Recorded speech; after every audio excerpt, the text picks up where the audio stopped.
Wow! A handicapped man walking on a bridge? No! Yes, സഹോദര, please ഈ വണ്ടിയിലോട്ടൊന്ന് കയറണം. താങ്കൾക്ക് പോകേണ്ട സ്ഥലത്ത് ഞാൻ എത്തിക്കാം. വേണ്ടേട്ടാ, ഞാൻ നടന്നോളാം. അയ്യോ, അങ്ങനെ പറയരുതേ. ദൈവം എനിക്ക് സൗകര്യങ്ങളെ കൊണ്ടേ തന്നത് താങ്കളെപ്പോലുള്ളവരെ സഹായിക്കാനാണല്ലോ. അല്ലേ?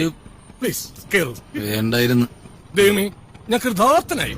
ഞാൻ ചെയ്യുന്ന പുണ്യപ്രവൃത്തിക്ക് ദൈവം എനിക്ക് എന്തെങ്കിലും തരാതിരിക്കില്ല. അല്ലേ സഹോദര? ചേട്ടാ, ഒന്ന് നിർത്തി. ആയിക്കോട്ടെ.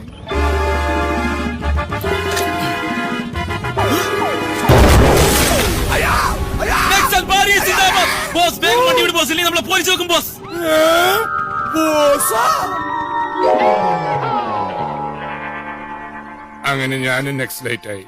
ഓട്ടടാ, സാരമില്ല. തൊട്ടുപോകും തന്നെ ഇടി കൊണ്ട് പഴുത്തിരിക്കുക. അത്രേ ഉള്ളൂ.